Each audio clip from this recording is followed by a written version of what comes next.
2014 saya berikan surat edaran ke seluruh gubernur dan bupati, di mana untuk kapal di bawah 10 GT milik nelayan Indonesia itu tidak perlu lagi membuat SLO, izin-izin dan lain sebagainya, bebas.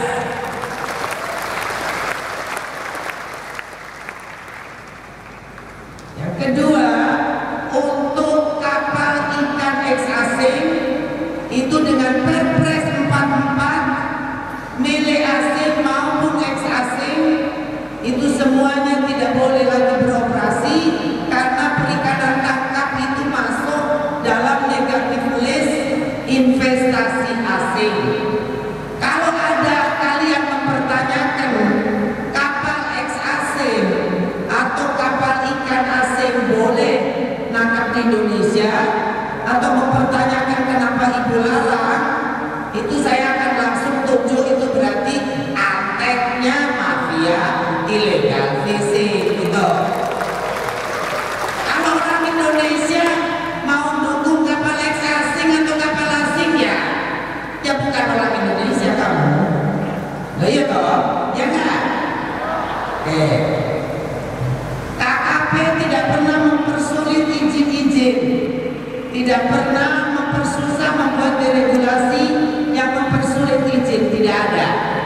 Kalau tadi saya tanya peraturan yang mana, Bapak adik kita tidak bisa jawab. Kemudian penenggelaman kapal, apakah itu mengotori laut? Itu tidak benar.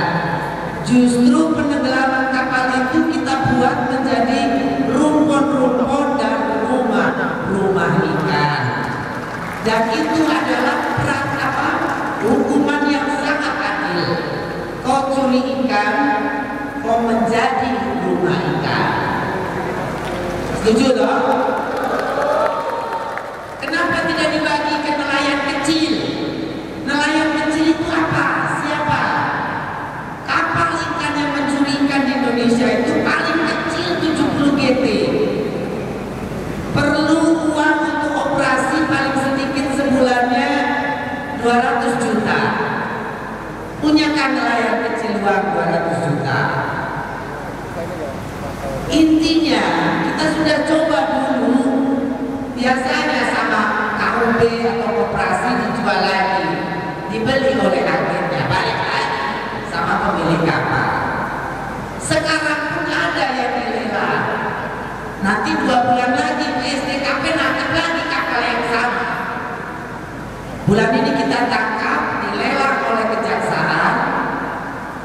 2 bulan lagi balik lagi ditangkap, kapalnya sama, APK-nya sama.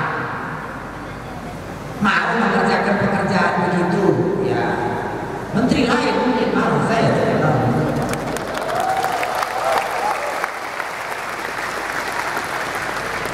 Kita tidak cukup punya tenaga dan tidak cukup punya uang untuk dihapuskan bekerja 2 kali. Dan memang yang paling mujarab, yang paling ada deteran efek jerahnya yang tenggelamkan.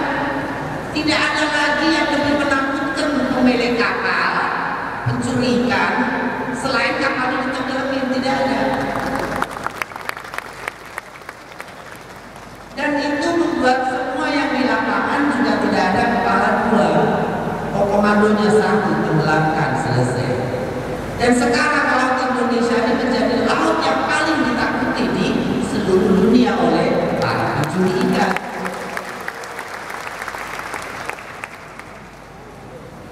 Nah, kita ya harus terus konsisten. Penegakan hukum itu tidak boleh hari ini A, besok B, tidak ada. Ada yang bilang kan ikan itu kalau tidak ditangkap oleh nelayan kita juga lari kemana-mana. Tidak punya KTP. Memang tidak punya KTP. Apa ikan mau dibikin KTP? Bikin KTP orang saja masih masalah sebenarnya. Gitu. Jadi ya kita punya wilayah IIZ tadi. Kalau ikan itu berenang di dalam wilayah IIZ kita, maka ikan itu milik Indonesia. Kalau ikan itu berenang duluan ya silakan. Ya tunggu saja di negara masing-masing, jangan ngambil di tempat orang. katanya migratori, tapi tidak semua ikan migratori. Ikan tuna keliling dunia, tapi begitu masuk wilayah kita ya milik kita. Kalau dia keluar lagi, ya silakan ambil, tapi selama di wilayah kita, selama itu pula ikan itu milik kita. Dan ini harus menjadi satu pride, satu kebanggaan dan harga diri bangsa. Tidak boleh kita disepelekan. Negara terbesar nomor 5 penduduknya di dunia, negara pajak pantainya nomor 2 di dunia. Masa kita disepelekan oleh negara-negara tetangga kita yang kecil-kecil? Tidak boleh. Kita harus punya kebanggaan dan kita harus punya kedaulatan. Itu sangat penting sekali.